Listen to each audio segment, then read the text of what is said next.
Ya estamos. Bueno, buenas noches a todos. El día de hoy en LASPAGAN TV, en la sesión extraordinaria de abril, estamos presentando a la doctora Claudia Sánchez Franco. Ella es gastroenteróloga pediatra del grupo de la Fundación Cardioinfantil. Y bueno, nos va a dar un panorama de la endoscopía pediátrica y las recomendaciones durante esta época de pandemia. Yo los dejo con la doctora Claudia y al final, si quieren, entonces ponemos las preguntas en el chat. Si alguno quiere hacer algún comentario o algo, pues también ya sabe que tiene que levantar la mano. Y bueno, adelante, doctora Claudia, bienvenida y gracias por estar con nosotros. No, muchas gracias por la invitación y les decía que hacía extensivo el agradecimiento al doctor Reinaldo y a las personas que han escrito las guías para que podamos hacer esta revisión muy juiciosa, que los objetivos de esta charla tienen que ver más allá de revisar el RNA, la unión a la enzima convertidora de angiotensina, que aunque de los órganos en que más expresión tiene es el intestino, realmente no son las manifestaciones gastrointestinales los que determinan la intervención endoscópica en este momento agudo de pandemia. Lo que queremos revisar es cómo desde el grupo de gastroenterología y endoscopia digestiva podemos colaborar en seguir haciendo nuestra labor de apoyo terapéutico y diagnóstico en nuestros pacientes, pero garantizando la seguridad de los pacientes y del grupo y del personal de salud. Entonces tenemos que saber cómo se transmite esta enfermedad, cómo nos organizamos para disminuir la transmisión, qué endoscopias debemos hacer, cómo está el equipo de trabajo, cómo nos protegemos. Y una cosa que me parece muy importante y muy esperanzadora es cómo vamos a continuar, porque esto es un momento de nuestra vida y tenemos que saber cómo nos vamos a ir organizando para reiniciar nuestras actividades en el día a día cuando esto mejore. Este es el mapa que todos conocemos. Para hoy son 2 millones de infectados. Era un puntito rojo en Asia y hoy es un mundo completamente rojo. Y si nos sorprendían los números de nuevos infectados en España y en Italia, este virus llega a Estados Unidos y entonces nos sorprende aún más. Pero cambié la imagen que tenía de hace más o menos unos 5 días porque este comportamiento que tiene con la disminución del número de nuevos infectados, por ejemplo, en Estados Unidos y en los diferentes países, significa que las medidas que han tomado los países en aislamiento social, en cuarentena, sirven. Y si las medidas y las recomendaciones de los países que han tenido una mala experiencia, o pues, digamos una experiencia un poco diferente, y las recomendaciones que ellos nos han hecho para controlar el número de infectados sirven, también las recomendaciones que nos han hecho en cuanto a cómo debemos manejarnos como grupo de gastroenterología y endoscopia, y es por esto que es importante conocerlas y practicarlas, sobre todo porque es real que el número de infectados va acompañado de esto, que es el número de fallecidos secundarios a la enfermedad. Entonces, ¿qué hechos tenemos en relación a el COVID-19, que es una pandemia que ha tenido miles de muertos por la severidad y la fácil transmisión que tiene, y que esto ha permitido que se sobrepasen la capacidad de muchos sistemas de salud, y por eso nuestro compromiso principal como grupo de gastroenterología es que debemos contribuir a la disminución en la transmisión de la enfermedad? Específicamente en unidades de gastroenterología que sabemos, esto lo tomé de una diapositiva de la doctora Gloria Fernández en una charla muy linda que hizo en el webinar de gastroenterólogos frente al COVID, y tiene que ver con un reporte que hace el doctor Repici sobre la evaluación de las unidades de gastroenterología en 43 hospitales en el norte de Italia. Y ellos reportan que el 4.3% del personal de las unidades de gastroenterología se infectó. Esto no es solamente médicos, sino médicos, enfermeras, auxiliares. 6 se hospitalizaron y por suerte se recuperaron. No hubo ningún caso que necesitara unidad de cuidado intensivo, pero es una realidad que también nosotros estamos expuestos y propensos a infectarnos.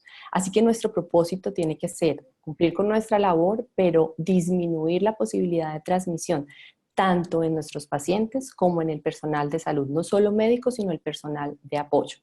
Lo primero que tenemos que saber es cómo se transmite. Entonces, tiene una peculiaridad, y es que este virus se transmite por aerosoles, que son partículas menores de 5 micras que están en el aire, y entonces, sin necesidad de contacto, pueden entrar por nuestras mucosas, ojos, nariz, boca, y por supuesto, pues si hay contacto directo, como el de microgotas que se generan con la tos, con los estornudos, pues va a haber una transmisión del virus. Y otra característica importante en la transmisión es la duración que tiene el virus en la vida media que tiene en las diferentes superficies y que hace que, por ejemplo, un plástico infectado puede durar hasta 3 días con RNA viral que puede ser infectante. Y en aerosoles la vida media es 1.2 horas, pero para que haya una disminución significativa de la carga viral en el aire después de haberse aerosolizado, pues se necesitan al menos 3 horas. Y esto es de los tiempos que estamos hablando, por ejemplo, para el uso de las unidades o de las salas de endoscopio. Esto es una cosa muy importante y es la presencia del RNA en materia fecal. Esto es claro, hay RNA en materia fecal, pero no se ha demostrado la transmisión fecal oral. ¿Cuál sería el problema de esto? Que a diferencia de digamos, del diagnóstico en aspirado nasofaríngeo que se hace, que en 14 días es negativo, lo que pasa en materia fecal es que en niños en promedio duran 10 días, pero hay niños que han excretado RNA en materia fecal hasta 51 días después de la primera detección. Y en adultos, la excreción en promedio es de 27 días hasta 47 días, lo que haría que, por ejemplo, las colonoscopias y la posibilidad de transmisión o infección en colonoscopias pudiera no ser suficiente en los 14 días que todos tenemos en la cabeza de seguridad para negativizar el virus, y ni siquiera una prueba negativa en hisopado nasofaríngeo pudiera ser confiable para saber que el paciente no va a ser infectante para nosotros. Por supuesto, también están en vómitos, eructos y flatos, que son secreciones que manejamos durante los procedimientos endoscópicos, y esto es muy importante. Cerca del 40% de los contagios se dan en una fase presintomática. Entonces, ese interrogatorio de si tiene fiebre, tos, síntomas respiratorios, probablemente no es suficiente para saber que el paciente no fuera de alto riesgo en transmisión, y esto es muy importante por el tiempo de incubación o de latencia, sobre todo en niños.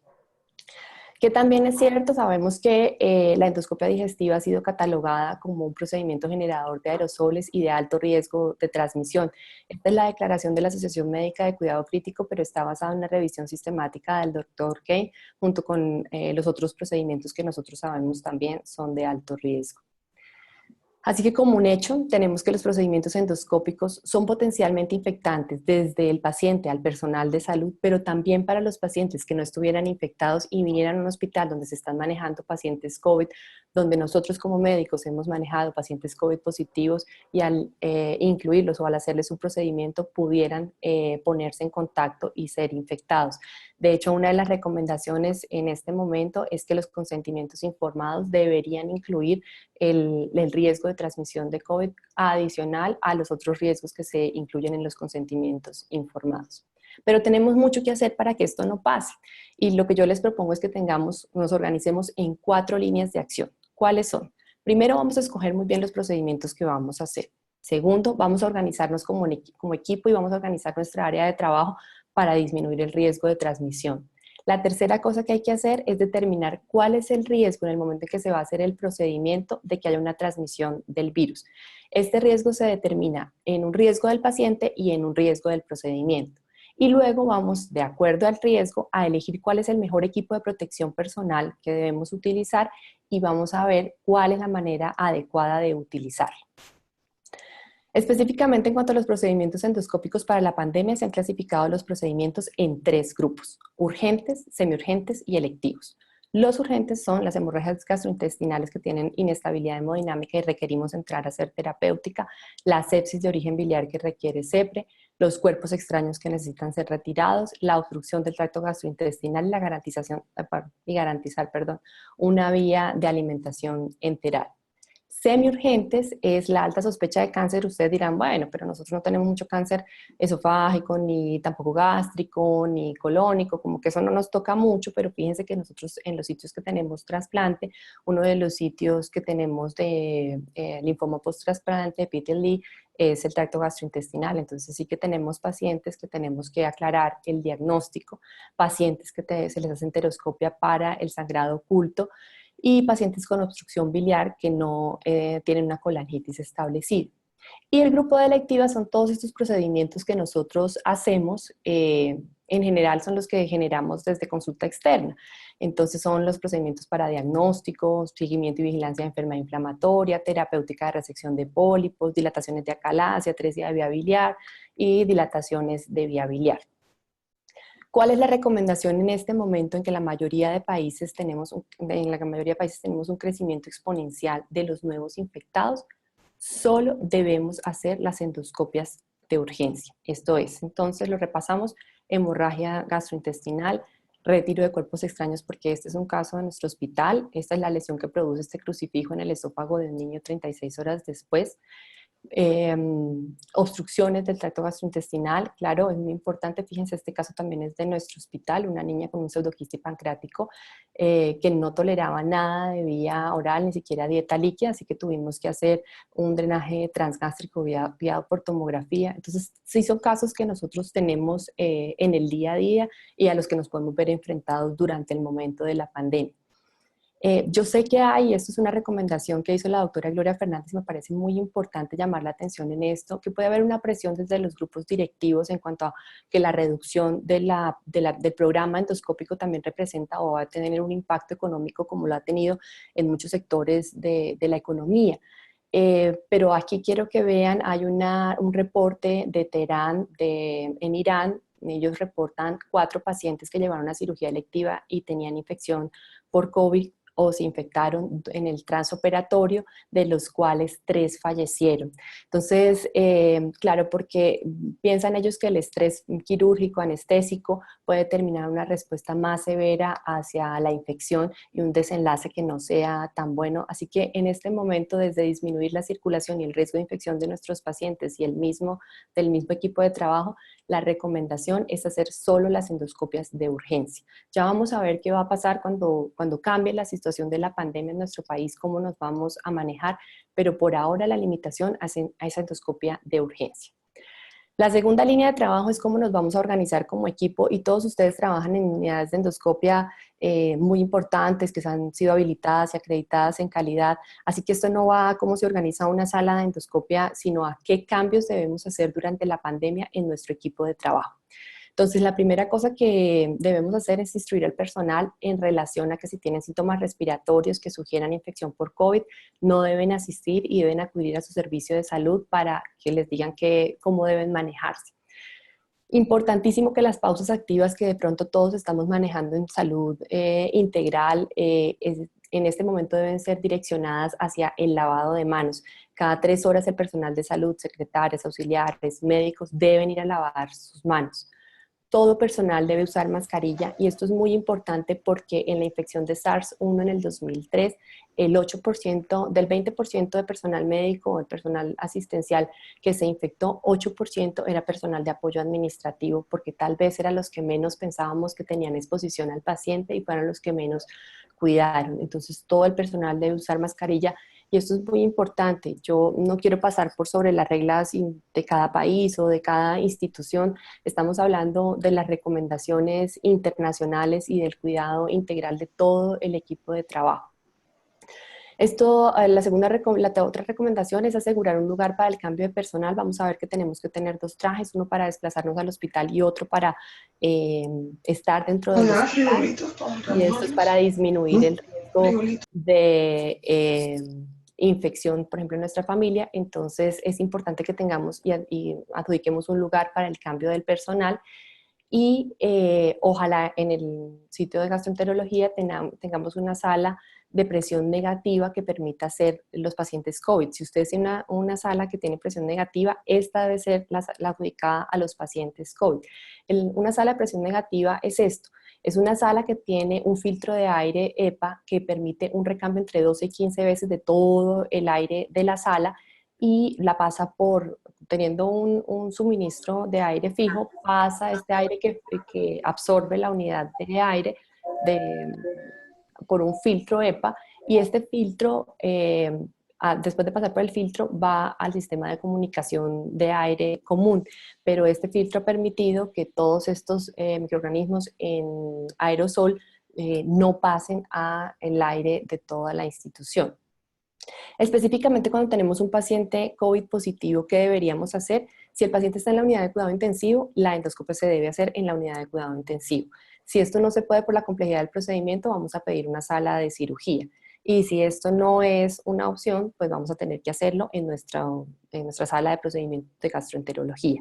Y para esto, entonces debemos organizar la sala de gastroenterología para evitar la contaminación o la transmisión cruzada. Lo primero que debemos cambiar es que normalmente en la sala de endoscopia llegan los pacientes a un área de preparación donde el paciente se pone la bata, se cambia la ropa y se firman los consentimientos informados. Esto debe cambiar. El paciente debe entrar de su área de hospitalización directamente a la sala de endoscopia asignada de COVID-19.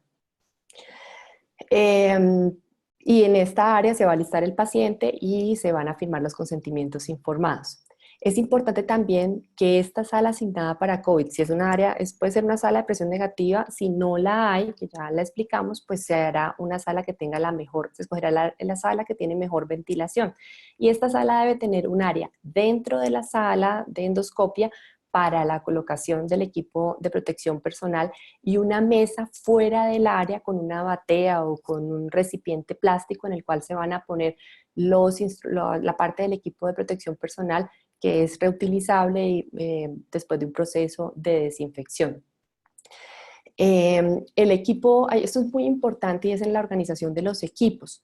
Los equipos deben asignarse equipos fijos para la realización de los procedimientos y en este momento deberíamos estar trabajando por relevos. Es decir, pues como dijimos, no se están haciendo los procedimientos ni semiurgentes ni electivos. El número de procedimientos totales que se hace ha disminuido, entonces deberíamos tratar de trabajar por relevos. Esto permite dos cosas: disminuir el número de personal del equipo expuesto y segundo, la capacidad de relevar el personal que llegue a infectarse y enfermarse y deba permanecer en cuarentena.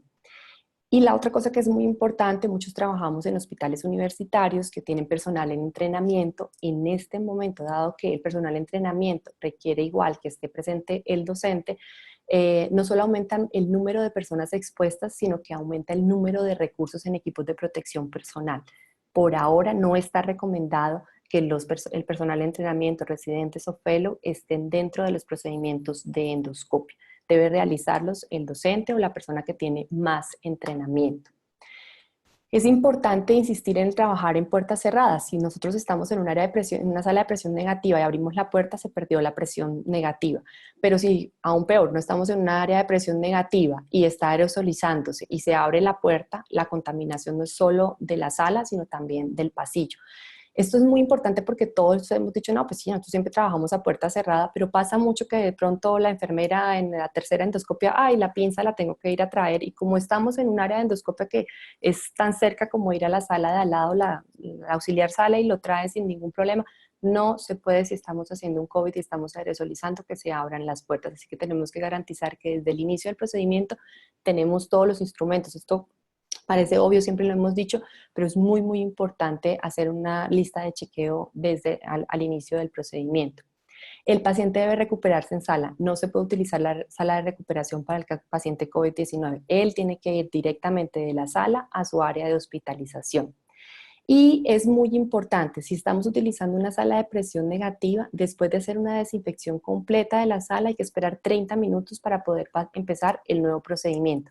Y si la sala no tiene presión negativa, sino es una sala común y la dejamos solo ventilada, debemos esperar 60 minutos después de la desinfección antes de empezar el nuevo procedimiento. Una vez estamos en sala, ¿cuál es la recomendación? Pues primero, el paciente que es COVID debe conservar la mascarilla el mayor tiempo posible hasta que se inicie la endoscopia y esté sedado.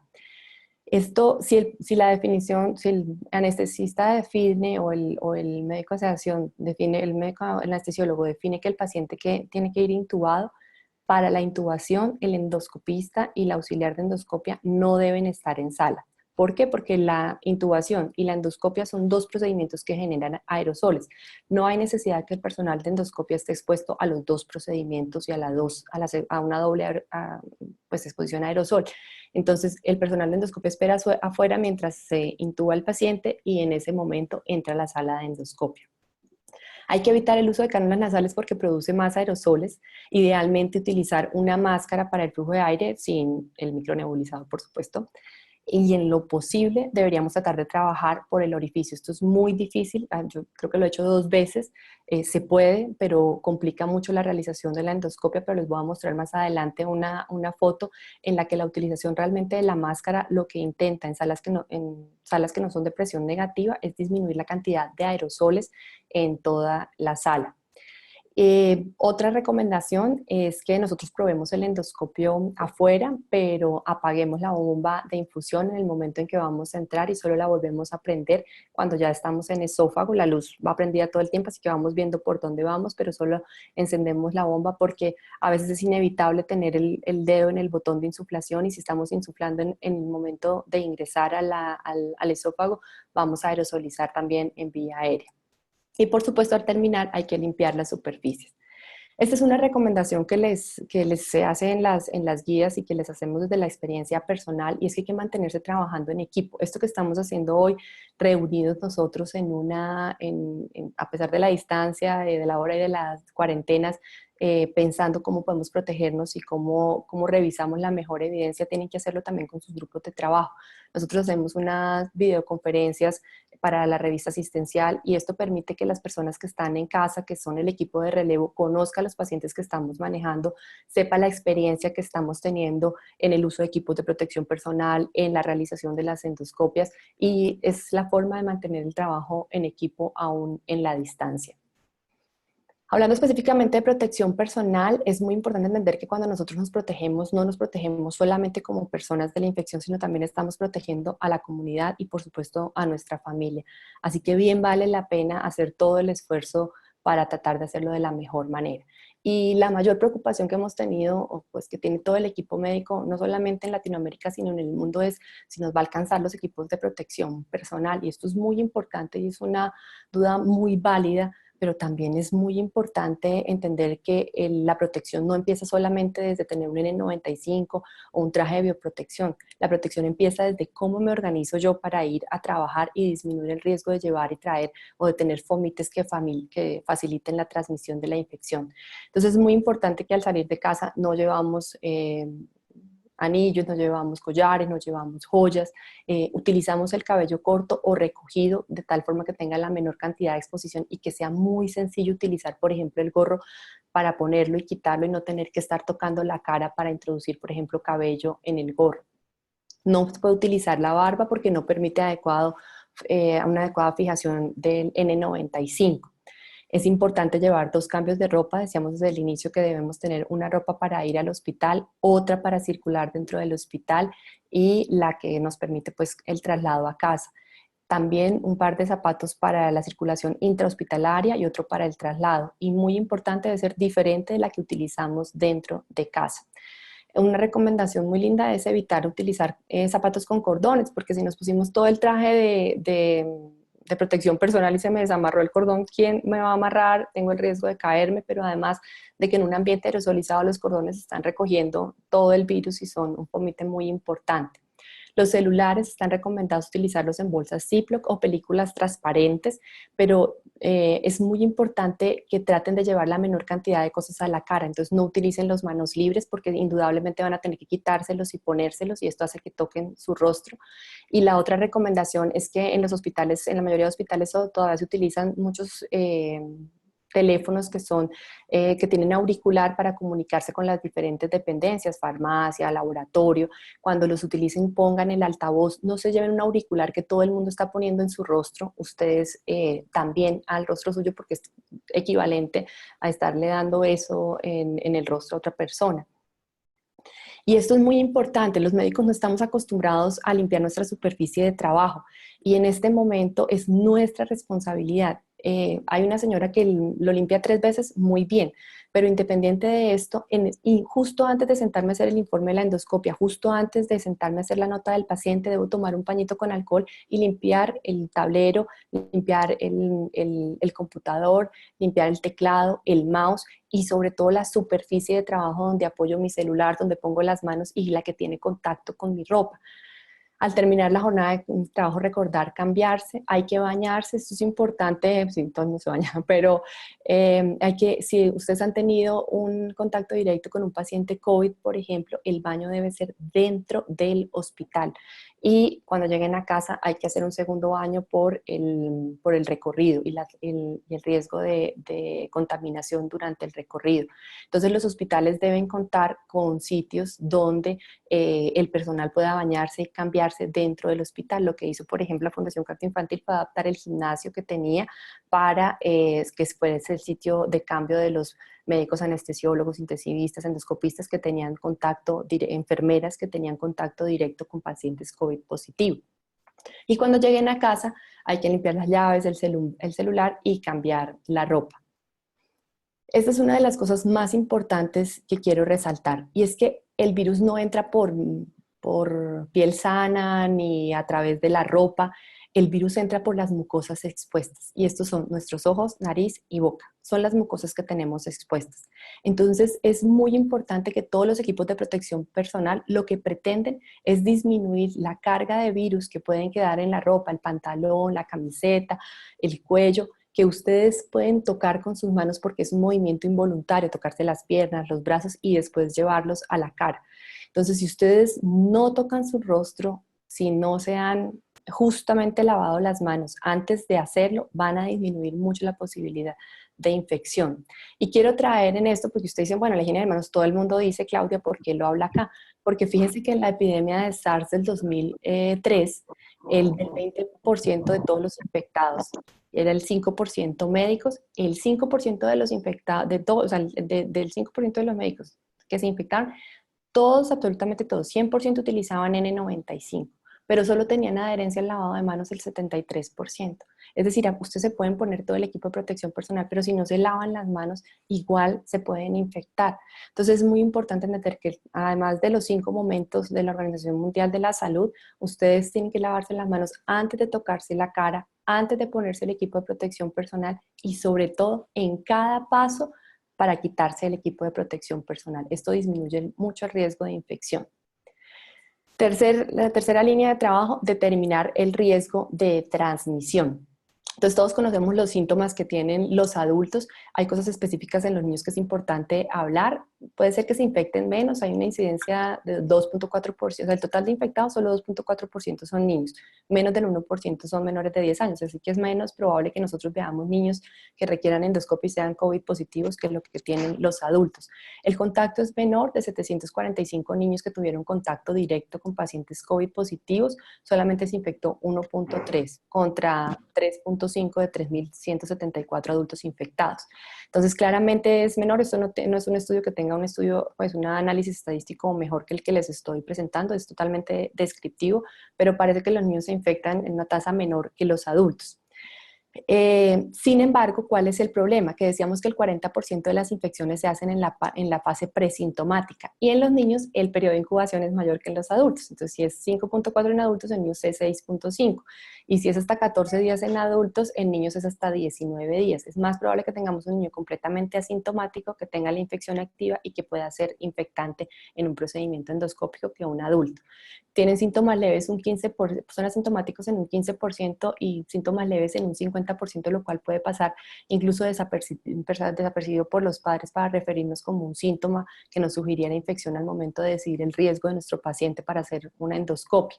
Los lactantes pues sí tienen un comportamiento más severos, y fíjense esto, la fiebre en los niños puede estar ausente en un 60%, que es un síntoma cardinal que se utiliza como tamizaje en aeropuertos, en medios de transporte masivo. Hasta el 60% de los niños pueden no tener fiebre y tener la infección. Esto puede ser por una inmadurez o una disminución en la expresión de la enzima convertidora de angiotensina, pero más allá de eso es que esta, digamos, manifestación leve para nosotros nos juega en contra cuando tenemos que definir el riesgo que puede tener nuestro paciente. Al final nosotros vamos a clasificar al paciente por si es un caso, por si está definido como caso probable, sospechoso o confirmado. Y esto depende, o la clasificación o la definición de caso ha variado, por ejemplo, en Colombia, de acuerdo a la fase de la pandemia en la que nosotros estamos. Por eso, lo que traje para la definición de caso y que nos sirve para clasificar el riesgo en el paciente es la clasificación de la Organización Mundial de la Salud. Tenemos un caso sospechoso cuando tenemos un paciente con enfermedad respiratoria, fiebre y al menos un síntoma de infección respiratoria, que tiene además la historia de viaje o residencia en sitios de transmisión comunitaria, como somos todos en este momento, porque tenemos pacientes, que más del 10% de los pacientes diagnosticados positivos no tienen un nexo epidemiológico que los justifique. Esos son los casos terciarios. Y, o si no, pues también es sospechoso el paciente con enfermedad respiratoria aguda que tiene un caso confirmado probable de COVID-19 antes de 14 días de inicio de los síntomas. Sospechoso es un paciente con enfermedad aguda severa que tiene al menos un signo o síntoma de enfermedad respiratoria como tos, dificultad respiratoria y requiere hospitalización, y que en ausencia pues no tiene, por supuesto, un sincitial respiratorio, un adenovirus, no tiene otra causa que le explique el comportamiento clínico.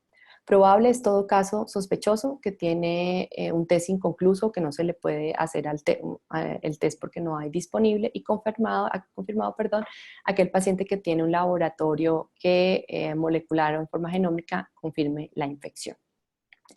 En este momento la propuesta de trabajo es que los pacientes son de riesgo intermedio o son de riesgo alto. A pesar que esta es la clasificación de riesgo de los pacientes que sugiere las guías asiáticas, realmente en este momento no contamos con un paciente de bajo riesgo, porque aunque no tengan síntomas y aunque no tengan contacto, pues todos están en áreas donde la transmisión comunitaria es una realidad y el crecimiento de los nuevos casos, si no se está dando de forma exponencial es por la cuarentena, pero liberada todos potencialmente tenemos la infección.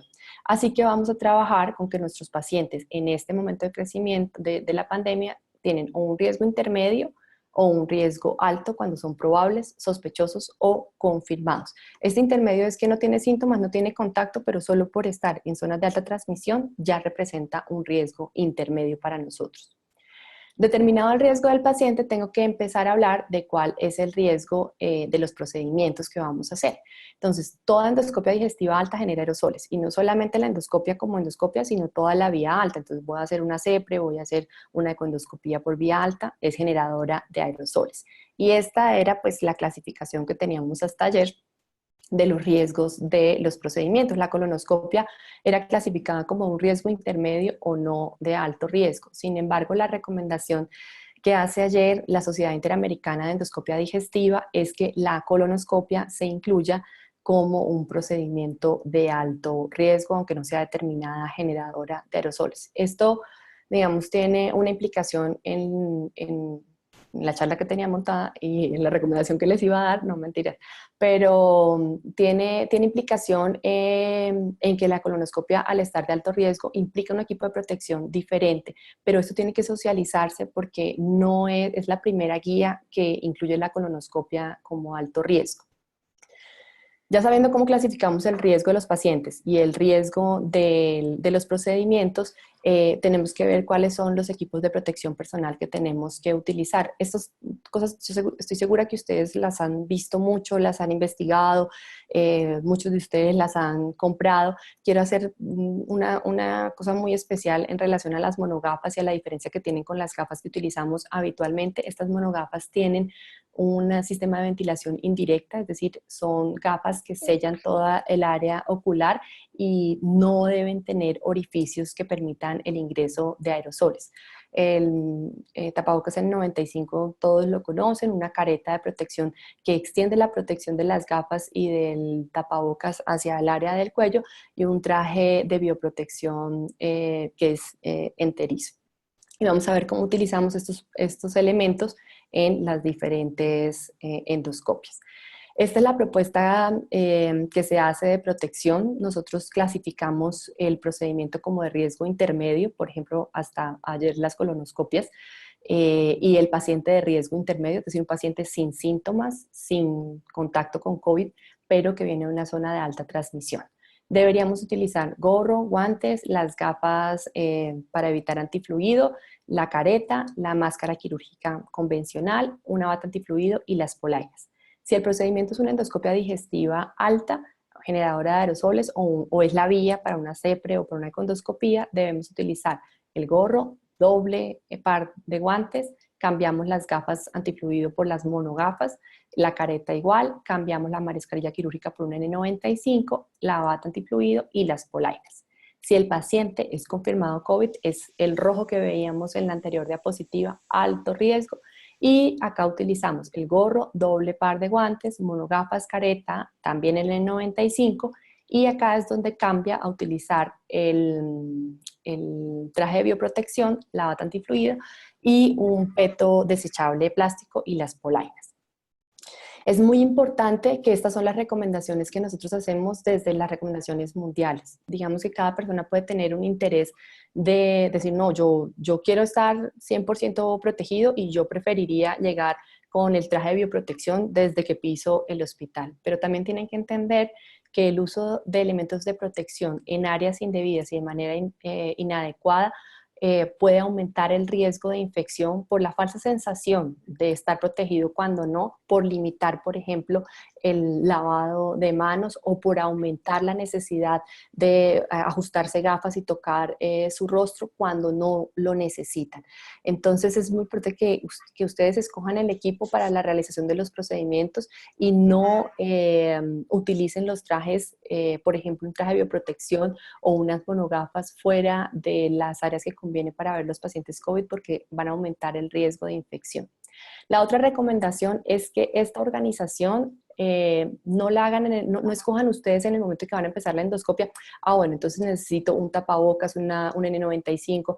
No, esto debería estar organizado en kits. Entonces yo tengo el kit 1 para riesgo intermedio de procedimiento y de paciente, tengo el kit 2 para una endoscopia en un paciente que no tiene síntomas ni es sospechoso de COVID y tengo el kit 3 para un paciente diagnosticado.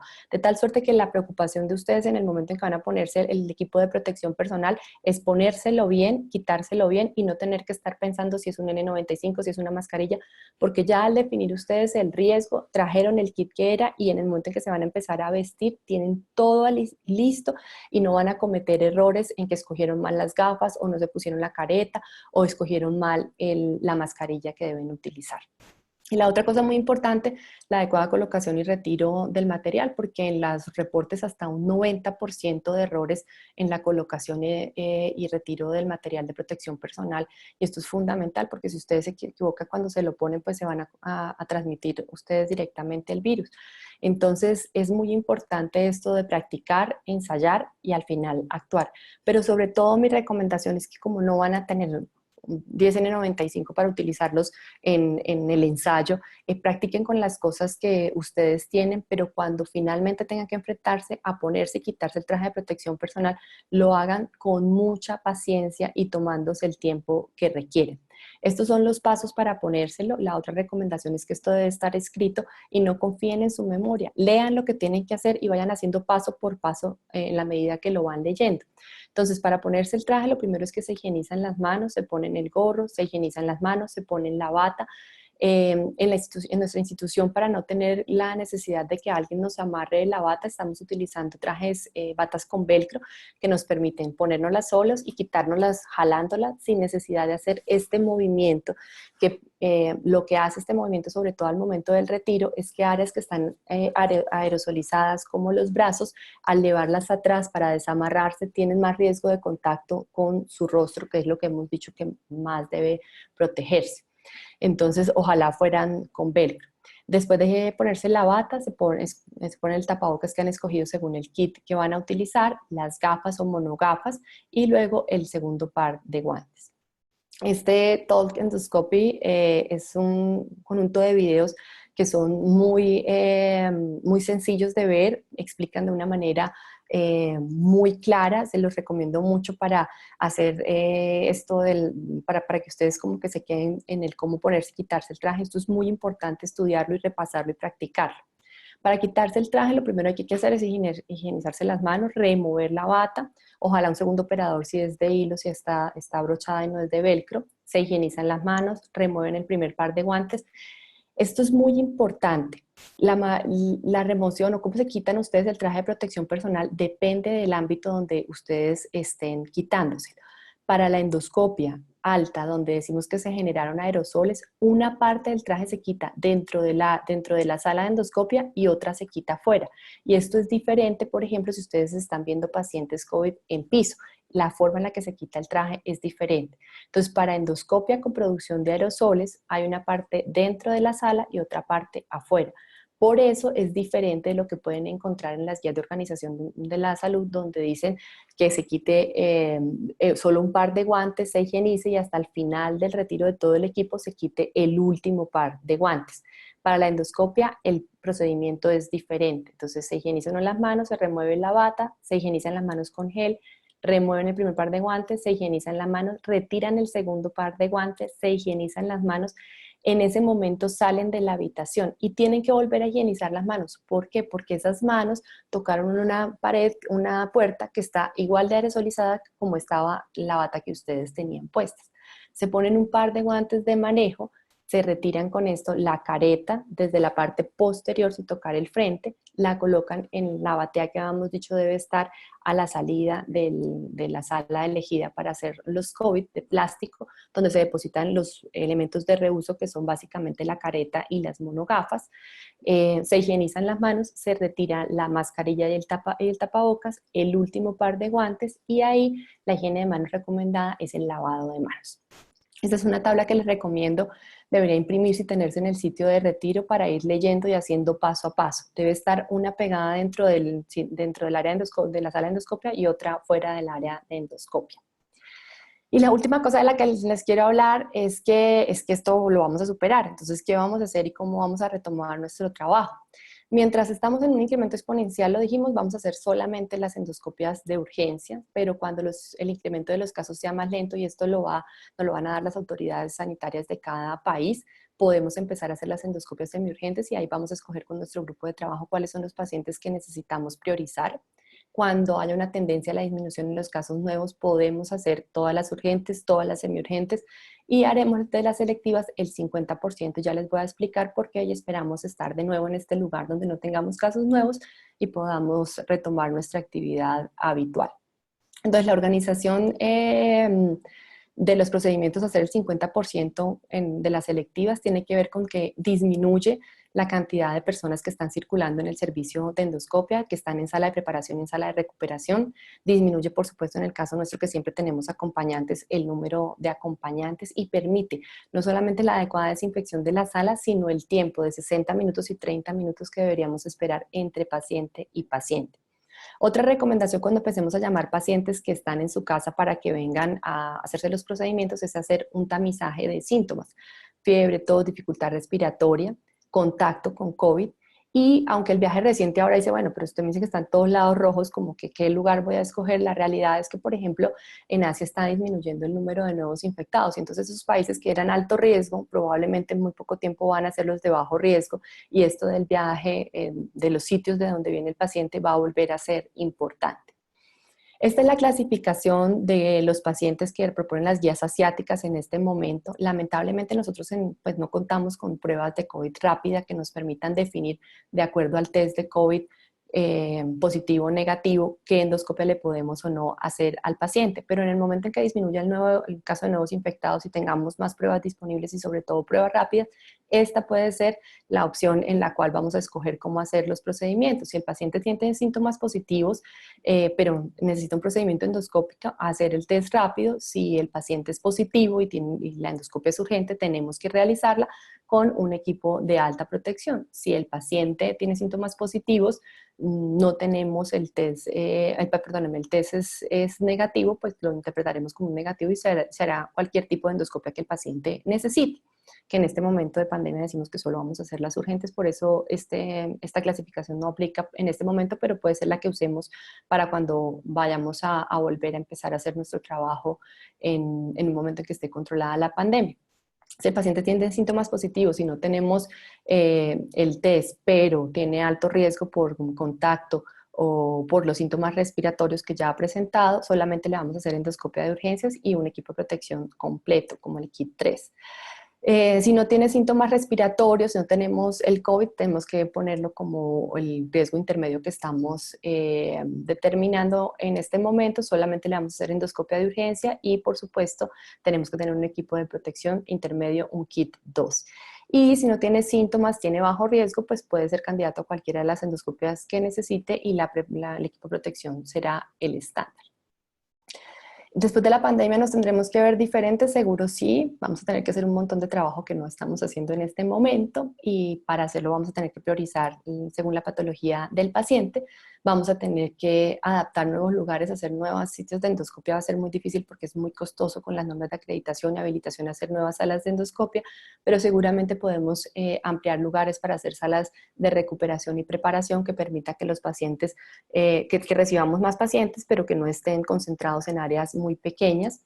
Y una cosa muy importante, mantener los estándares de protección. Cómo esto ha llamado nuestra atención y nuestra responsabilidad individual y colectiva de tener buenos equipos de protección personal y saber usarlos. Entonces, que esto se mantenga, porque fíjense que la transmisión de la TBC en países endémicos como el nuestro ha sido siempre y nunca habíamos estado tan preocupados por la transmisión por aerosoles como lo estamos ahora. Esto fue una imagen que me mandó el profesor Martín Gómez de adultos, de cómo en algunos sitios el ingenio de las personas que no tienen salas de presión negativa para tratar de disminuir la aerosolización de las salas utilizan estas máscaras para hacer la endoscopia, y lo que me pareció más llamativo fue el mensaje que le ponían: hombre, esto siempre deberíamos haberlo pensado con el riesgo, por ejemplo, de transmisión de TBC. Y también cuando no hay salas de presión negativa, de esto no hay ningún estudio, hay la posibilidad de hacer elementos como estos. Esto es un endohood que se hace con una cajita que utilizamos normalmente para guardar los juguetes de los niños. Abren un hueco acá y por el lado contralateral dos orificios y uno lateral. Básicamente el uso es este, se entran las dos manos acá y por acá se hace la maniobra, entra el endoscopista, y estas HUD lo que pretenden es disminuir la aerosolización de la sala en donde no se cuenta con salas de presión negativa. Yo espero que esta información haya sido muy clara. Sé que probablemente hay muchas inquietudes, pero sobre todo muchos aportes, los cuales espero que empecemos a materializar, y lo vamos a hacer a través de Carlos, que me va a ayudar a la participación de todos ustedes. Gracias, Claudia. Muchísimas gracias. La verdad es que estuvo interesantísimo. Muchísimas gracias. Y bueno, si quieren empezar a hacer sus preguntas a través del chat, pueden empezar. Ya hay algunas, déjame ver. Bueno, todos, muchas felicidades, felicidades y felicidades. Todo el mundo te felicita Gracias desde a todos, todos lados. pero sobre todo muchas gracias por estar acá a todos, de verdad que gracias, Bueno, te gracias, cuento que has que les haya batido gustado. récord mundial y ya hubo 183 conectados en un momento, entonces pues te felicito porque ha sido Muchas gracias, amigos. el seminario con más gente, entonces pues perfecto. Oye, bueno, a ver, déjame ver, porque hay miles de felicitaciones, pero se me van pasando las preguntas de tantas Bueno, ahí felicitaciones. alcancé a Dice, con leer. respecto, dice, pregunta Milton desde Nicaragua, Milton Mejía. Dice, con respecto a la limpieza del equipo, ¿están usando solo glutaraldehído, alcohol, jabón enzimático o también agregan cloro? No, la indicación es que con el reprocesamiento, que se hace primero con un jabón enzimático y luego con un desinfectante de alto nivel, es suficiente. El reprocesamiento de los equipos, la recomendación en frente al reprocesamiento de los equipos en cuanto a desinfección de alto nivel no ha cambiado, es suficiente para eliminar el virus. También dice, bueno, Wilson Daza también, y Marta Wagner más o menos dicen lo mismo. Dice que Wilson, que la Asociación Española recomienda que otra persona vaya diciendo los pasos de retiro del traje de Sí, protección y que le parece que es muy bueno. Y Marta dice que si no tenemos estos trajes de protección no se debería trabajar aún en emergencia, ¿no? Y que en sí, nuestro sí. país, se refiere a Argentina, específicamente a la provincia de Santa Fe, en nuestro país no hay equipos adecuados en muchos hospitales. Sí, es verdad. Realmente esto pues debe ser como la indicación, protegernos, trabajar y justamente esta reunión es basada en eso, ¿no? En cómo debemos cuidarnos y cuidar a nuestro paciente. Y pues sí, es indispensable, los elementos de protección van a garantizar, porque el problema de que nos infectemos no es solamente la enfermedad propia, sino el riesgo de infectar a nuestra familia, a la comunidad, a donde vivimos, en las personas que tenemos contacto en los traslados. Entonces es muy importante disminuir la transmisión. Me preguntaban sobre la reutilización de los N95. Esto es algo muy debatido. Igual hay unas guías del CDC para cómo hacerlo, con luz ultravioleta, con el tiempo de exposición, con calor. Lo que yo les diría es, en endoscopias que se generan aerosoles, la indicación es que si usted está utilizando un N95 en un procedimiento que generó aerosoles, no debe reutilizarlo. Esto debe ser eliminado. Ese tapabocas no es para reuso. El reuso está dado en estos pacientes que están en sala, que los examina, por ejemplo, pero no está en un procedimiento generador de aerosoles. Quizá en estas existe la posibilidad de reuso, pero digamos, hay unas indicaciones y unas formas específicas. Mm, Sí, Preguntan, esta recomendación de la entrada al esófago la hicimos en la parte en la que decíamos de la endoscopia, apagar la bomba hasta que estemos en esófago, es muy importante. Mira que también dicen Daniel nos... si hay alguna limpieza especial en el equipo como tal. El No, no, equipo no, no. El reprocesamiento es el que siempre se el hace mismo. enzimático, sí, eso no tiene cambios. Una cosa que dice Daniel, el uso de antiempañantes, cómo es de importante cuando uno se pone el equipo de protección. Creo que la mayor molestia tiene que ver con que las monogafas se empañan mucho y entonces para esto hay dos recomendaciones: ajustar muy bien el N95 para que no genere aerosol hacia las gafas, y el uso de antiempañantes puede ser una posibilidad, ¿no? Dice Pero Nelson no hay, Ramírez no desde hay, no hay una Bolivia, recomendación específica. ¿no? Mm. Nelson No, pregunta desde Bolivia, dice que si, bueno, primero te felicita, dice que el hecho de la colonoscopia es de alto riesgo que se debe en que el virus está presente aún 12 días después de tener negatividad en las pruebas nasofaringeas y síntomas. sí. En las heces sigue 12 días positivos. Dice. Sí, por esto digamos que la recomendación que en este momento solo hagamos las endoscopias de urgencia. O sea, ya definir, claro, si el paciente tenemos que entrar a un procedimiento terapéutico, pues de urgencia se hará, pero si es una resección de un pólipo en un niño, pues esto es diferible y no vale la pena, ni siquiera si no es positivo el paciente, hacerla, porque no sabemos si está en una fase, por ejemplo, presintomática. Mm. Claro, claro. No sé si dijiste algo del antiempañante. No, no hay ninguna recomendación de uso de antiempañante. Todas las cosas que son oleosas permiten mayor eh, fijación del virus a las superficies, y realmente cuando nosotros tomamos el equipo debemos tomarlo digamos, debemos tomarlo del kit y ponerlo directamente. Entonces, no hay ninguna recomendación, porque cualquier manipulación adicional al equipo de protección personal aumenta el riesgo de infección. Para disminuir el que se empañe, toca ponerse muy bien el tapabocas, y en teoría esto disminuye la posibilidad de que se empañe las monogafas. Perfecto. Bueno, todo el mundo se sigue felicitando. Bueno, uno dice, José Vera, no sé de dónde, pero bueno, dice que, que se recomienda que el computador para el informe debe estar fuera de la sala. Sí, Sí, sí, claro, porque cuando tú te retiras el equipo, tienes que quitarte, cuando son endoscopias altas, todo queda aerosolizado y uno debe retirarse una parte del equipo de protección dentro y otra afuera. Con el equipo puesto, que tú desinfectes el computador y te sientes a hacerlo, es imposible. Entonces, esta sala que se hace para COVID, donde se va a aerosolizar, debería ser específica para el procedimiento, y los informes hacerse afuera, de acuerdo. nos comentaba la doctora Sanabria de Paraguay que parece que uno de los médicos que falleció en Paraguay se contagió al utilizar la computadora luego de que otro la había utilizado que también se contagió. Y bueno, este último doctor falleció, entonces, por el contagio con el teclado de la computadora, imagínate.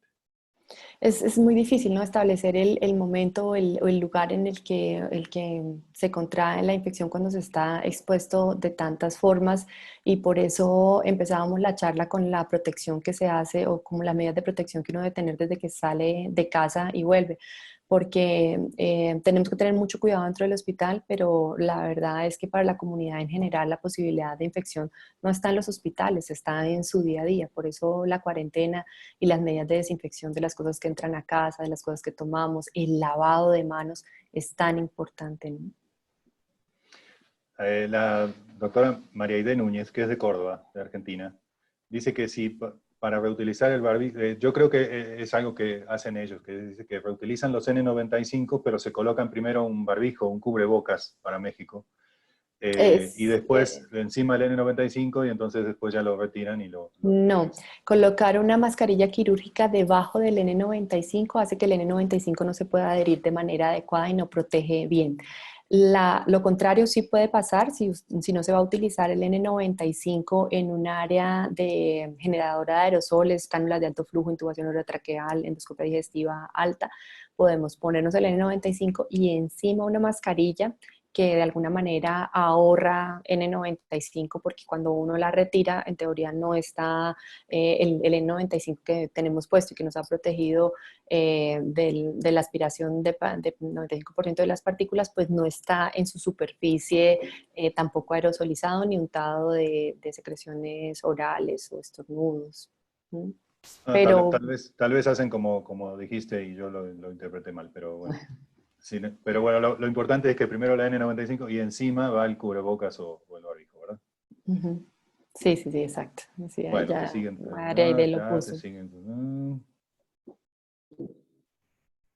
Muy bien. Bien, y Reinaldo nos hace una invitación muy especial para la próxima semana asistir a la charla de enfermedad inflamatoria, que va a estar muy, muy linda también y que nos va a aportar seguramente mucho a todos. Sí, ahí acá la doctora María Aide nos confirma que sí, que es el N95 y encima le ponen un cubreboca. Bueno. Eh, todos te felicitan. Muchas gracias a todos por la asistencia y muchas Dice gracias por los que sería comentarios. bueno Rode Vivero, que creo que es colombiano. Sí, sí, sí, Rodri. Sí. Dice que sería bueno que se pudiera hacer como una exposición y crear a nivel de la sociedad un grupo para discutir esto y sacar algunas normativas, tal vez como las pagan, ¿no?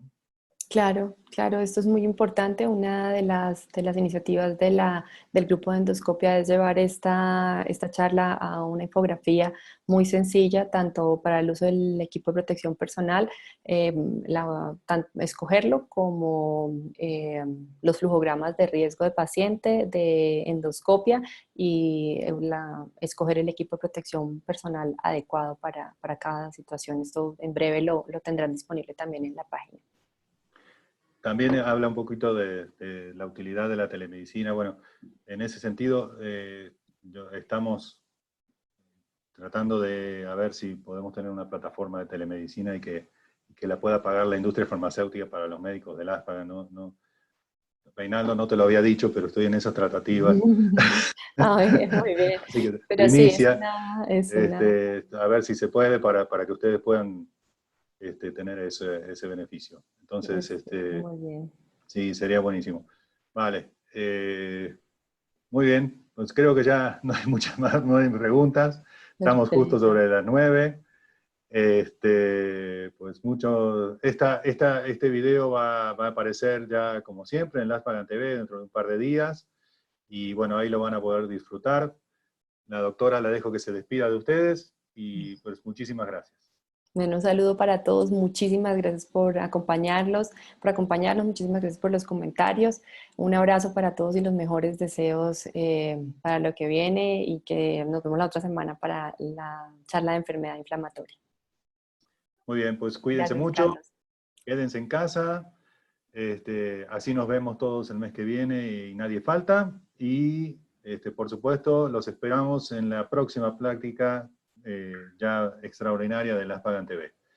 Ya entonces vamos a tener cupo para 500 personas, entonces adelante, inviten a todos sus amigos y nos vemos en la próxima Las Pagan TV. Muchísimas gracias a todos. Gracias.